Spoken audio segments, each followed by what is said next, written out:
সবচেয়ে বেশি নিয়তের মধ্যে ভেজাল থাকে যেই ইবাদতের, তার নাম কোরবানি। ঢাকার একেবারে এলিট শ্রেণীর মানুষের বসবাস যে সমস্ত এলাকা, সে সমস্ত এলাকায় দেখবেন এক এক বাড়ির ভিতরে গ্যারেজে বিশাল বড় বড় 3টা 4টা 5টা গরু, এক একটা 4 লাখ 3 লাখ 5 লাখ এরকম দামের গরু।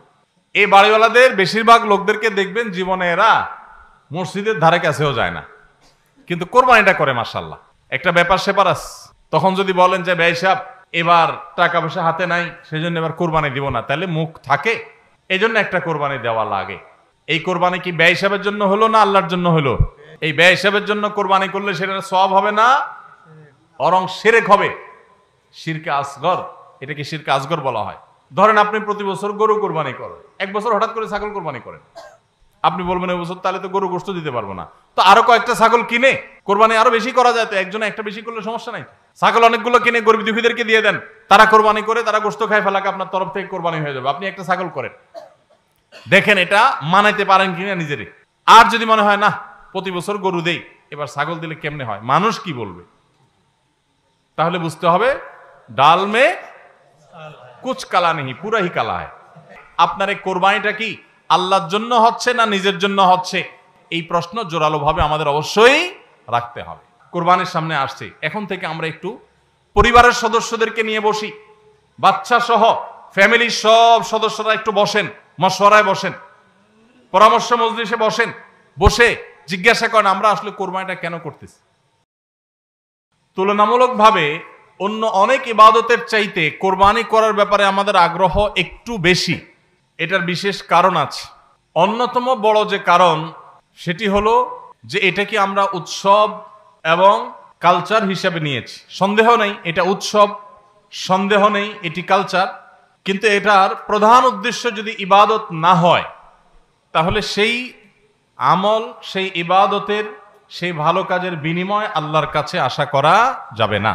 সম্মানিত ভাইরা, যেহেতু কোরবানি আমাদের সামনে চলে আসছে, এজন্য আমাদের কোরবানিকে অর্থবহ করবার জন্য আমরা আজকে কয়েকটি গুরুত্বপূর্ণ বক্তব্য, গুরুত্বপূর্ণ কয়েকটি নির্দেশনা দিতে চাই।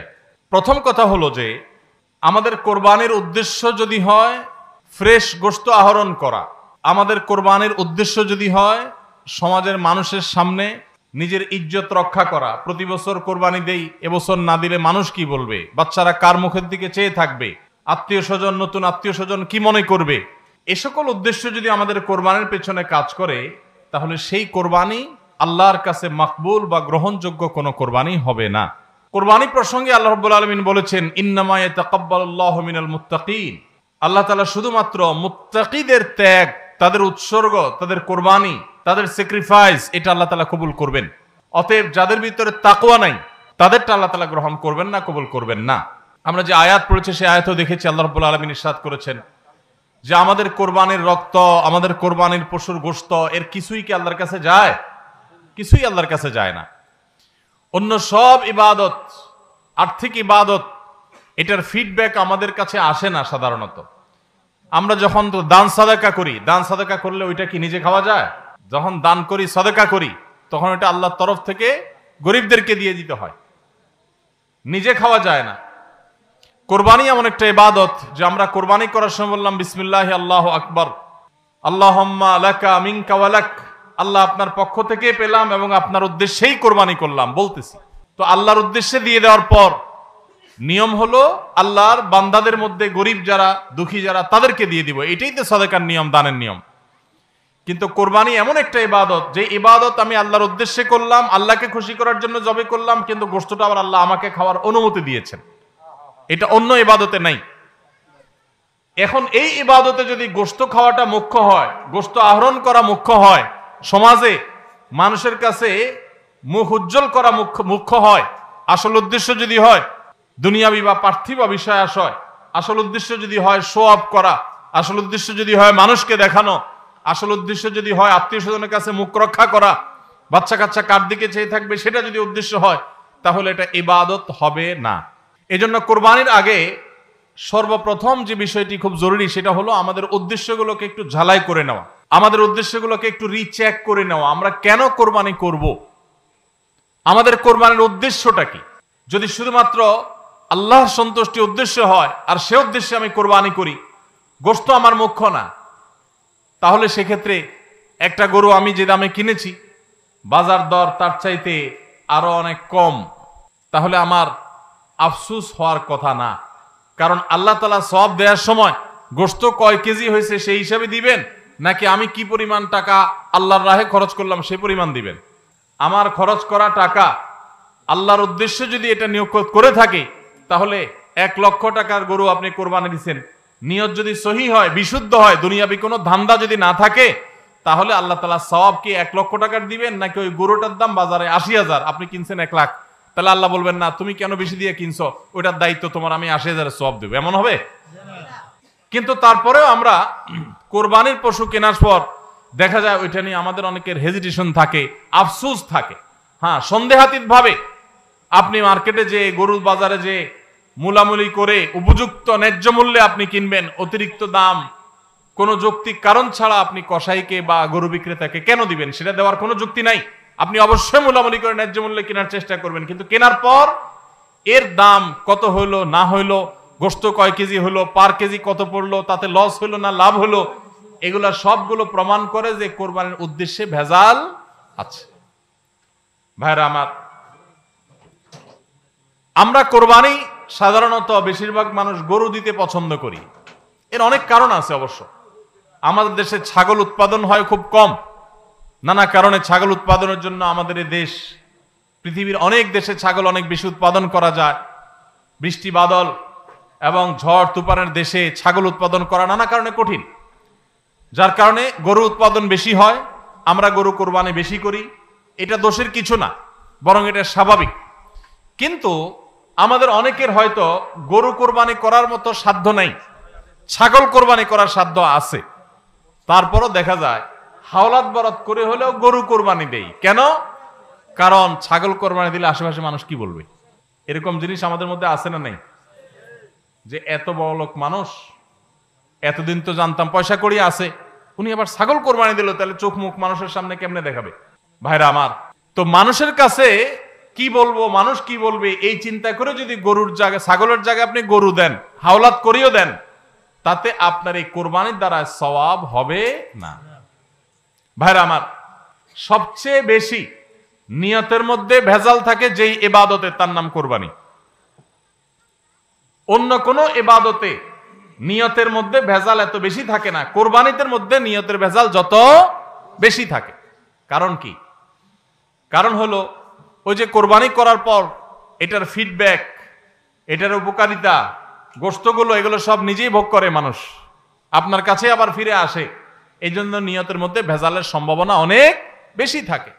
ভাইরা আমার, আমাদের প্রিয় নবী সাল্লাল্লাহু আলাইহি সাল্লাম তিনি কিন্তু গরু কিংবা ওঁট দিয়ে কোরবানি দেন নাই। এর মানে এইটা না যে গরু বা ওঁট দিয়ে কোরবানি দিলে সওয়াব কম হবে, এটা না।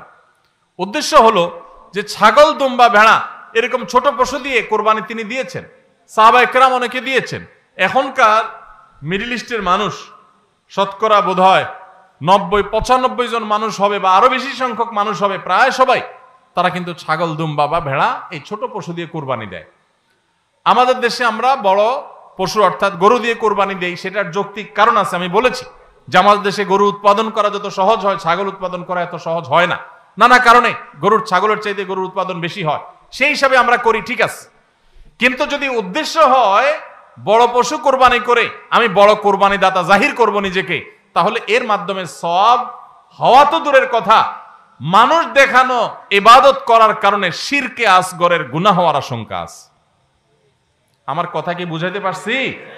ভাইরা আমার, আমাদের দেশে বাস্তবতা হলো কিছু নেককার মানুষ আছেন, আল্লাহ তাআলা পয়সা করে দিয়েছেন, হালাল টাকা, আবার আল্লাহর উদ্দেশ্যে বড় পশু কুরবানি করে গরিব দুঃখীকে গোশত খাওয়ায়, গরিবদের পুষ্টির যোগান হয়, এরকম নেক উদ্দেশ্যওয়ালা মানুষ আছে আলহামদুলিল্লাহ।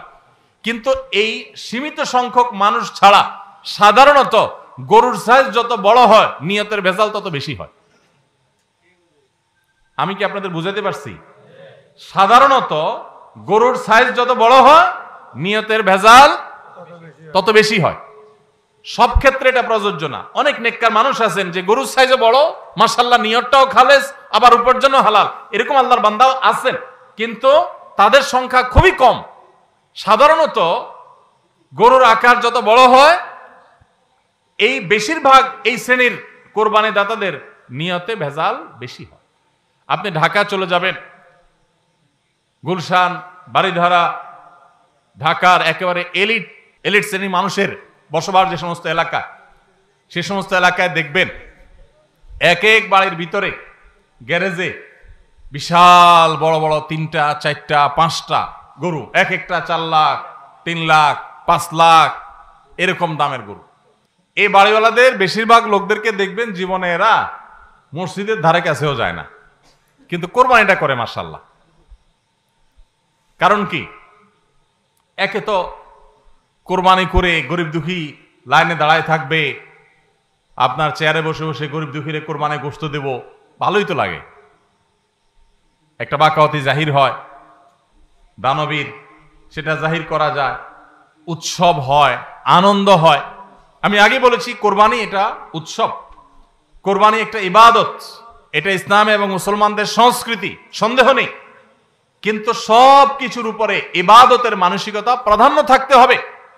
কারণ ইব্রাহিম আলাইহিস সালাম যে কোরবানি করেছিলেন, সেই কোরবানি মূলত আল্লাহর নির্দেশ পালনার্থে করেছিলেন। তিনি মূলত আল্লাহর কাছে প্রমাণ করেছেন বা আল্লাহর কাছে প্রকাশ করেছেন যে আল্লাহ যত আদেশ করেন, যত নিষেধ করেন সব তিনি মানবেন। এমনকি নিজের সন্তানকে কোরবানি করার নির্দেশ আল্লাহ করার পর সেটাও মানতে তিনি প্রস্তুত হয়েছেন। আল্লাহ সন্তান কোরবানি হইতে দেন নাই, কিন্তু তিনি পরীক্ষায় পাশ করে ফেলেছেন। এই কোরবানি আমাদেরকে শিক্ষা দেয় আল্লাহর আদেশ নিষেধ আমার যুক্তিতে ধরুক আর না ধরুক, আমার বুঝে খাটুক বা না খাটুক, আমার পক্ষে যাক আর বিপক্ষে যাক, আমার ভালো লাগুক আর না লাগুক, সর্বাবস্থা আমি আল্লাহর আদেশ নিষেধ মেনে চলবো। এটাই হলো কোরবানির প্রধান শিক্ষা।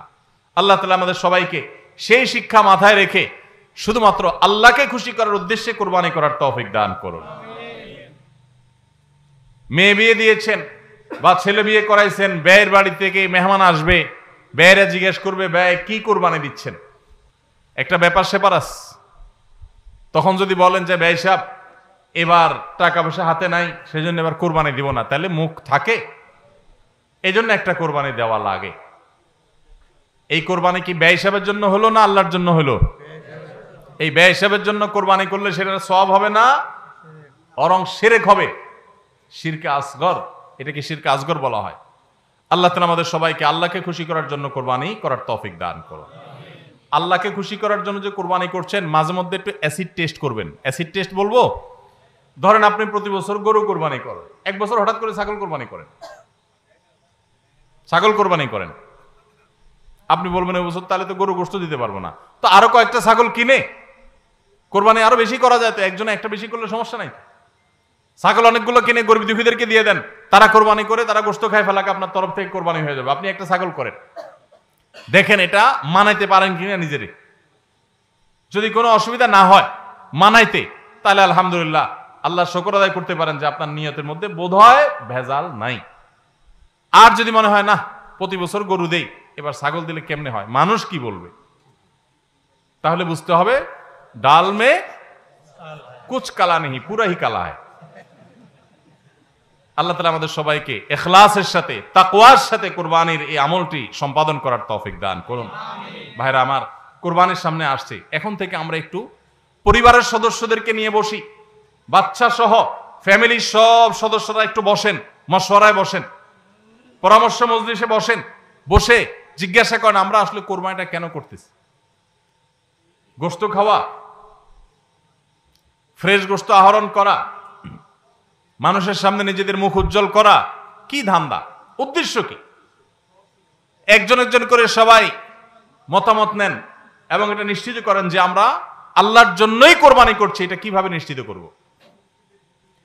একটা তো বললাম যে বিশাল বড় গরু কোরবানি করেন সব সময়, এবার একটু ছাগল কোরবানি করেন, দেখেন তো মনে মানাইতে পারেন কিনা। কারণ আপনি বলবেন ভাই গরু কোরবানিতে অনেক টাকা লাগে, ছাগলে তো অনেক কম টাকা লাগে, তাহলে এই কোরবানি ওইটার চাইতে কিভাবে উত্তম হয়? আমি উত্তম বলতেছি না, আমি বলতেছি যে আপনার নফস, আপনার মন মানে কিনা যে আমি গরুর জায়গায় ছাগল কোরবানি করলেও তো হবে, হবে না হবে না? কেউ যদি ছাগল কোরবানি করে তার কোরবানি হবে কি হবে না? হবে। কোরবানি ছাগলও করা যায়, গরুও করা যায়। ভেড়াও করা যায়, দুম্বাও করা যায়, মহিষ দিয়েও করা যায়, উট দিয়েও করা যায়, এসব পশু দিয়ে কোরবানি করা যায়। অতএব আপনি এবছর একটু ছাগল দিয়ে করেন, বাকি গরু কেনার যে আরো বাজেটের টাকা ছিল সেগুলো দিয়ে আরো কয়েকটা ছাগল কিনে গরিব মানুষকে দিয়ে দেন, ওটা যাতে এলাকা মানুষ টেন না পায়, অন্য এলাকায় দিয়ে দেন। আমরা সুন্নাহ ফাউন্ডেশনের তরফ থেকে সারা দেশে বিভিন্ন জায়গায় জায়গায় কোরবানি করি। অনেক প্রবাসী আছেন, অনেকে ইউরোপ আমেরিকার এমন এমন দেশে আছেন সেখানে কোরবানি চাইলেও করা যায় না, সুযোগ নাই, বা দেশে অনেকে আছেন যে তার হয়তো সে সুযোগ নাই, ক্যাপাসিটি নাই, নানা কারণে সুবিধা অসুবিধা আছে। তো আমরা তাদের তরফ থেকে কোরবানি করে দেশের বিভিন্ন গরিব দুঃখীদের আপনার বাসা বাড়িতে আমরা তাদের ঘরে ঘরে গোশত পৌঁছাই দিই।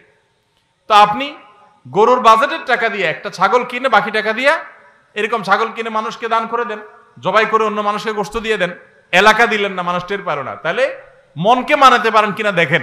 এটা হলো অ্যাসিড টেস্ট, আমি বলতেছি না সবসময়, মাঝে মধ্যে এরকম করে দেখেন যে মন মানে কিনা। যদি দেখেন যে না মন মানে, তাহলে আলহামদুলিল্লাহ ভাইরা আমার। আর একইভাবে মাঝে মধ্যে আমার কোরবানি আমি জবাই করলাম, গোশত সব দিয়ে দিলাম, ফ্রিজে খুব একটা ভরলাম না, অল্প স্বল্প রাখলাম, কারণ আল্লাহ তাআলা বলেছেন ফাকুলু মিনহা ওয়া আতি'মুল বাঈসাল ফাকির, ফাকুলু মিনহা ওয়া আতি'মুল কানি'a ওয়াল মু'তার। কোরবানি গোশত নিজেও খাবো, গরিব দুঃখীকেও খাওয়াবো, যে চায় তাকেও দিব, যে চায় না আত্মীয় স্বজন তাদেরকেও দিব। অতএব মুস্তাহাব এই তিনও ভাগে ভাগ করা, কিন্তু এটা ফরজ ওয়াজিব না। তাহলে আমি পরিমাণ একটু কম রেখে বেশিরভাগই দিয়ে দিলাম, মন মানে কিনা দেখেন, মন মানে কিনা। অনেকে আছেন লামসাম সামান্য একটু দিয়া আর সব ফ্রিজে ঠেলতে ঠেলতে ফ্রিজের দরজাই লাগে না, পারলে রশি দিয়া বাঁধে যে দরজা লাগে না, কারণ গোশত পায়া ভুড়ি কলিজা ফ্যাপসা সব ঢুকাইতে ঢুকাইতে ফ্রিজ বেচারা জাম হয়ে গেছে। তাহলে কোরবানি কেন করতেছি? গোশতের জন্য যদি কোরবানি হয়, এই কোরবানি করবাই না, এটা ফুর্তি। কোরবানি তো ত্যাগের নাম। আপনার ভিতরে ত্যাগ কতটা আছে, ত্যাগের মানসিকতা কতটা আছে। আপনি আল্লাহর রাহে আল্লাহকে খুশি করার জন্য লাখ টাকা দিয়ে গরু কোরবানি করেন, ভালো কথা। আপনার মধ্যে আসলে ত্যাগের মানসিকতা আছে কি এটা প্রমাণ করার জন্য মাদ্রাসা, নতুন মাদ্রাসা হচ্ছে, সেখানে লক্ষ লক্ষ টাকার দরকার আছে, আপনি সেখানে 20,000 50,000 টাকা অকাতরে দিতে পারেন কিনা, এটা অ্যাসিড টেস্ট। সেখানে টাকা বাইর হয় না। কোরবানিতে লাখ টাকা দেন, মাদ্রাসা টাকা দেন না, মসজিদে টাকা দেন না, আরো অনেক দিনের কাজ আছে সেখানে টাকা দেন না। গরিব দুঃখী মানুষ আছে, তাদের দরকার। একজন গরিব তার চিকিৎসা মাত্র 20,000 টাকা হলে হয়ে যায়, আপনি 20,000 টাকা দিতে পারেন কিন্তু দেন না, 2,000 দেন, 500 টাকা দেন, কিন্তু কোরবানির সময় মাশাআল্লাহ 1 লাখ টাকার গরু কিনেন।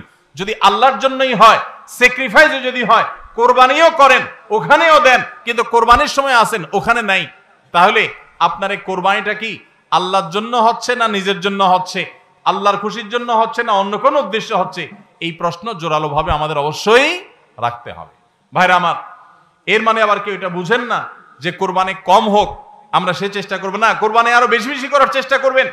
কোরবানি যত বেশি হবে তত আমাদের সব দিক থেকে লাভ। যারা কোরবানি বিদ্বেষী, সেকুলার, বিশেষ করে এক শ্রেণীর মুসলিম বিদ্বেষী নাস্তিক আছে, কোরবানির মৌসুম আসলেই দেখবেন এদের পাখা গজায়। এরা দেখবেন গরুর প্রতি মায়া এত বেশি, এত দরদ, তারা বলে আরে এতগুলো গরু জবাই করে ফেলা হবে, এই গরুগুলোর ভিতরে প্রাণ আছে, কত নির্মমতা। এরকম দেখবেন এরা এখন থেকে, এই কদিন পর থেকে দেখবেন সোশ্যাল মিডিয়াতে, ফেসবুকে তাদের এই সমস্ত জিগি শুরু হয়ে যাবে, আছে না নাই? এরা আবার সকাল বিকাল বিফ ছাড়া, মাটন ছাড়া, অর্থাৎ গরু গোশত আর খাসি গোশত ছাড়া, মুরগির গোশত ছাড়া তাদের নাস্তাও চলে না। তাদের নাস্তায় থাকে হলো আপনার চিকেন স্যান্ডউইচ, তাদের দুপুরে থাকে হলো বিফ কারি, তাদের রাতে থাকে হলো গরুর কালাবুনা অথবা মাটন, ডাল খাসি। 3 বেলা গোশত ছাড়া চলে না। কিন্তু মুসলমানদের কোরবানি আসলে তাদের কি হয়?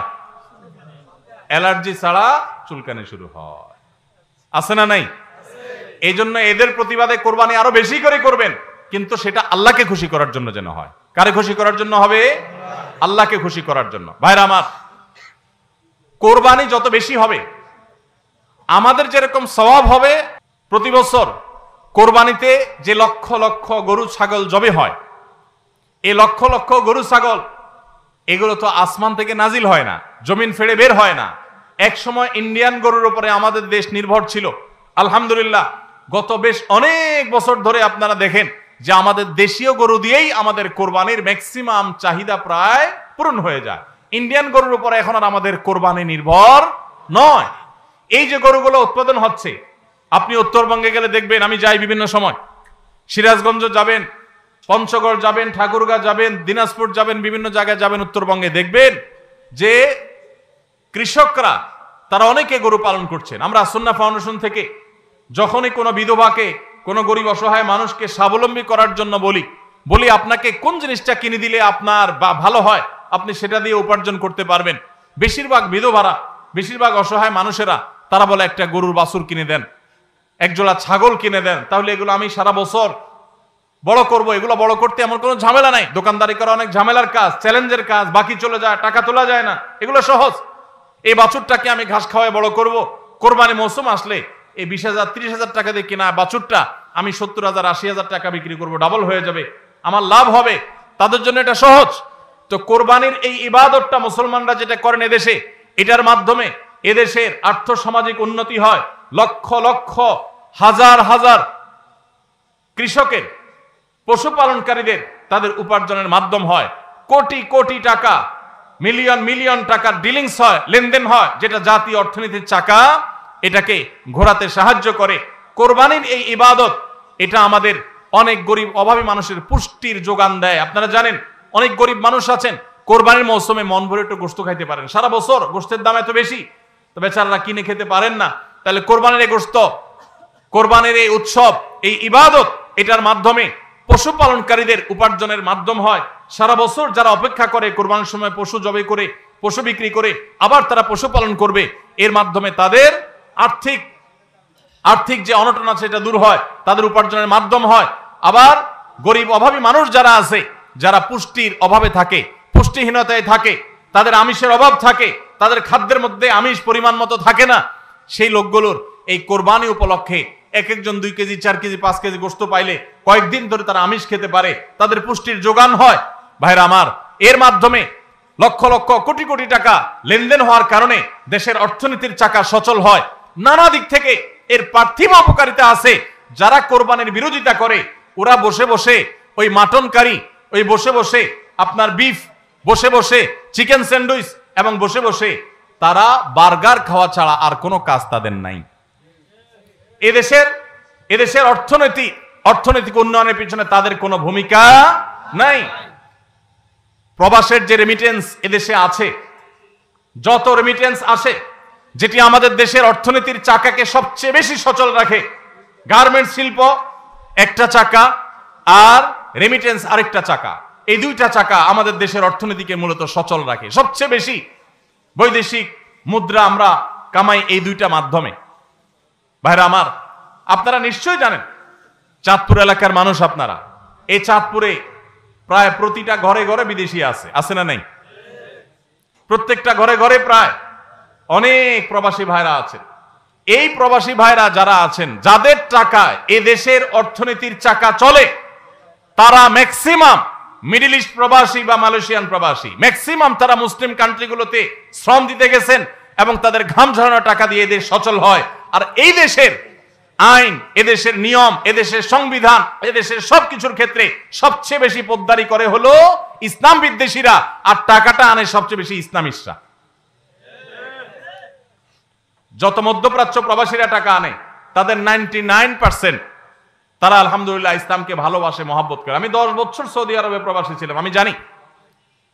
আমি মিডল ইস্টের বিভিন্ন দেশ ঘুরে ঘুরে প্রবাসীদের ব্যক্তিগত জীবন, তাদের চিন্তা দর্শন, এগুলোকে কাছে থেকে দেখার সুযোগ আমার হয়েছে। প্রবাসীদের যে টাকা, এদেশের অর্থনীতির চাকা সবচেয়ে বেশি সচল থাকে। আমি ইউরোপ আমেরিকায় থাকা প্রবাসী ভাইদের প্রতি শ্রদ্ধা রেখে বলছি, তাদের মধ্যে অনেকে আছেন যারা দেশকে ভালোবাসেন, কিন্তু ম্যাক্সিমামের অবস্থা হলো যে তারা যদি ওই সমস্ত দেশে একবার যেতে পারে, তাহলে দেশের জমি জমা, বাড়ি গাড়ি যা আছে এগুলো বিক্রি করে ডলার করে হুন্ডির মাধ্যমে নিয়ে যায়। কারণ ওই দেশে তার একটা বাড়ি কেনা লাগবে, কারণ সে সেখানকার নাগরিক হয়ে যায়। আর মিডল ইস্টে যারা যায় তারা নাগরিক হইতে পারে না, এই জন্য ওখান থেকে একটা রিয়াল, একটা দিরহাম পারলে ওইটা বাঁচিয়ে দেশে পাঠায়। ঠিক না বে ঠিক? অতএব কোরবানির উৎসবের মাধ্যমে দেশের অর্থনীতির চাকা সচল হয়, প্রবাসীদের কষ্টার্জিত আয়ের মাধ্যমে দেশের অর্থনীতির চাকা সচল হয়। এদেশের অর্থনীতির চাকা সচল হওয়ার পেছনে সবচেয়ে বেশি ভূমিকা যাদের, তাদের বিরুদ্ধাচরণকারী যাদের কোনো ভূমিকা নাই, বসে বসে বার্গার খাওয়া ছাড়া, চিকেন আর বিফ কাট আপনার মাটন খাওয়া ছাড়া যাদের আর কোনো কাজ নাই, এরাই কোরবানি আসলে গরুর জন্য মায়া কান্না শুরু করে। এজন্য এদের প্রতিবাদে আরো বেশি বেশি করে কোরবানি করবেন। আপনাদেরকে কোরবানি কম করতে বলে, কোরবানির উদ্দেশ্য যেন হয় আল্লাহকে শুধু খুশি করা, সেটা নিশ্চিত করতে হবে। সবাই চেষ্টা করবো তো ইনশাআল্লাহ। আল্লাহ আমাদের সবাইকে আল্লাহর উদ্দেশ্যে কোরবানি করার তৌফিক দান করুন।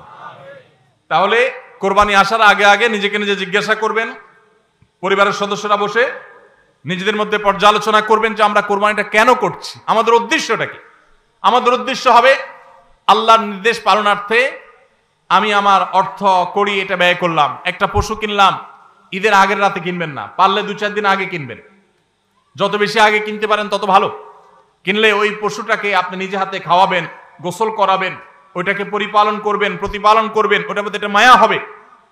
এরপরে সেই পশু যখন জবে হবে নিজের কাছে একটু খারাপ লাগবে। এটা এক ধরনের স্যাক্রিফাইস।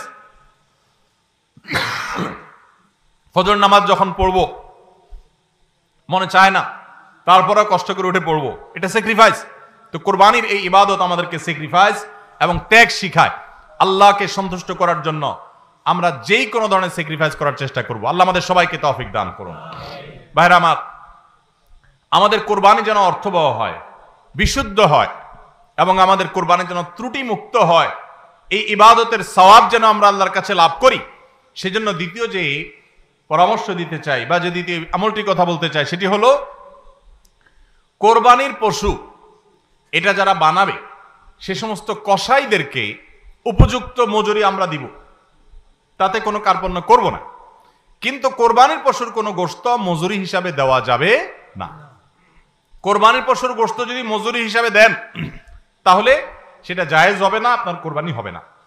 কোরবানির পশুর গোশত এটা যে কসাইরা বানায়, সে কসাইদেরকে কোরবানির পশুর গোশত থেকে কিছু দেওয়া যাবে না।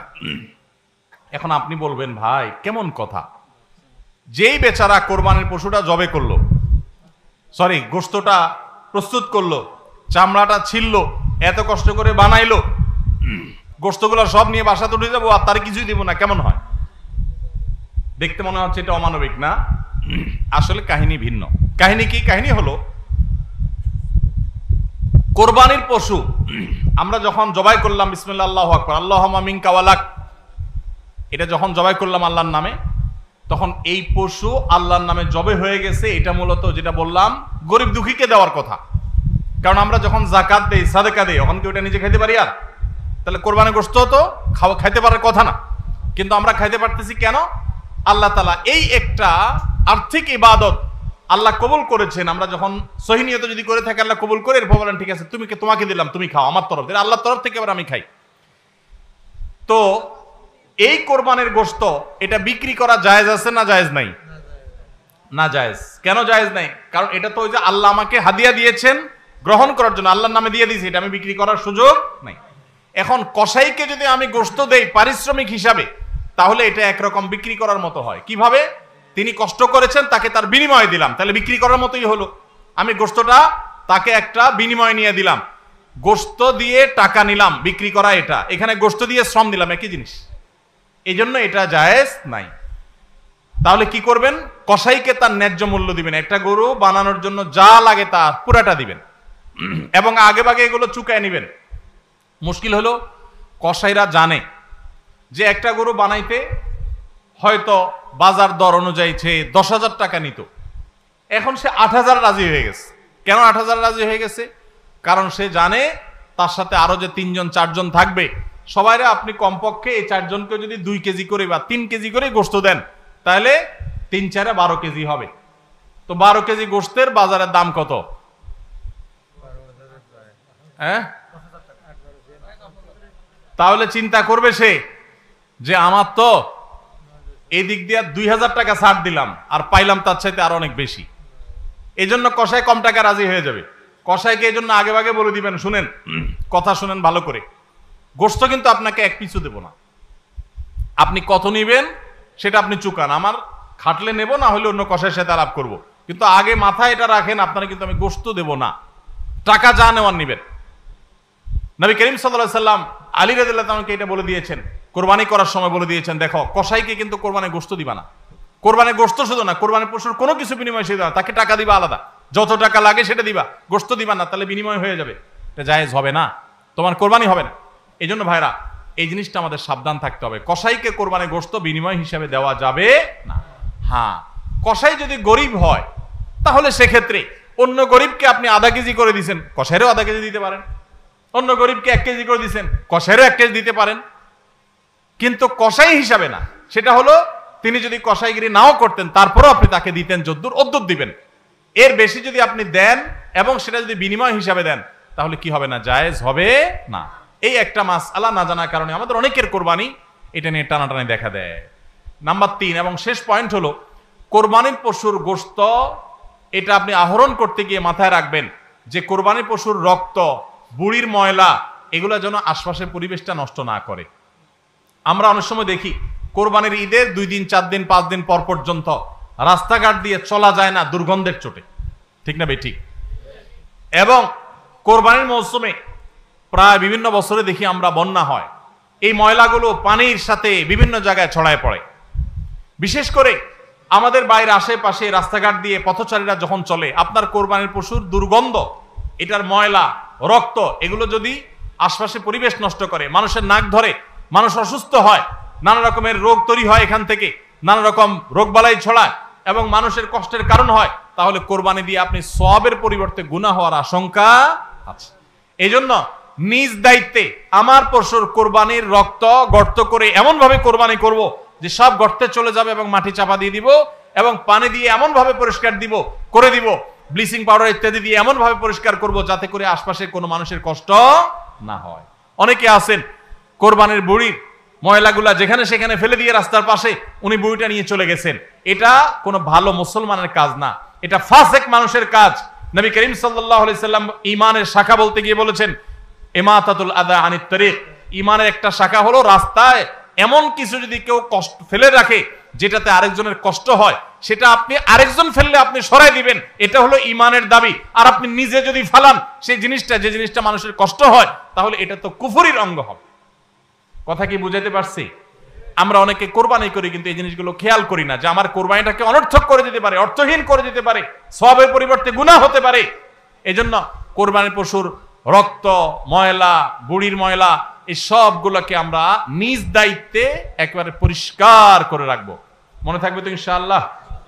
আল্লাহ তাআলা আমাদের সবাইকে কোরবানির এই ইবাদতকে আল্লাহকে সন্তুষ্ট করবার উদ্দেশ্যে খালেস এবং বিশুদ্ধ নিয়তে, সহি নিয়তে, এবং এই কোরবানিকে আল্লাহ তাআলা বিশুদ্ধ উপায়ে আমাদেরকে সবাইকে সম্পাদন করার তৌফিক দান করুন।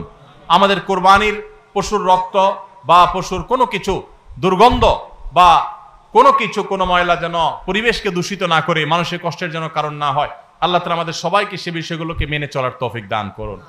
কে কত ভালো কোরবানি করলেন, কে কত ভালো মুসলমান, দায়িত্বশীল মুসলমান, এটা বোঝা যাবে কোরবানির পর পশু যেখানে কোরবানি করেছেন আশেপাশে কোনো জায়গায় কতটা পরিষ্কার আছে না আছে, এটার উপরে। এটা হলো মিটার, এটা দিয়ে মাপা যাবে যে আপনি মুসলমান, ইসলাম কতটা বুঝছেন। শুধুমাত্র জবাই করলেন আর গোশত খাইলেন, ইবাদত হয়ে গেল, এত সোজা না। আল মুসলিমু মান সালিমা আল মুসলিমুনা মিন লিসানিহি ওয়া ইয়াদিহি, যার হাত মুখ দ্বারা অন্য মুসলমান নিরাপদ থাকে, সেই মুসলমান আপনার জবাই করা পশুর রক্ত, এটার গন্ধ কয়দিন পরে ছড়াচ্ছে, শুকায় রক্ত গন্ধ বাইর হয়েছে, ময়লা আছে সেগুলো গন্ধ বাইর হয়েছে, তা অন্য মানুষের কষ্ট হচ্ছে, আপনি মুসলমান হতে পারলেন না, আপনার এটা ইবাদত হলো না। এই জন্য এই একটা বিষয় মনে হতে পারে ছোট্ট বিষয়, এই ছোট্ট বিষয়টাই কিন্তু আমাদের ইবাদতকে নষ্ট করে দিতে পারে। আমরা সবাই খেয়াল করবো তো ইনশাআল্লাহ। আল্লাহ তাআলা আমাদের সবাইকে আমল করার তৌফিক দান করুন। জাযাকুমুল্লাহ খাইর।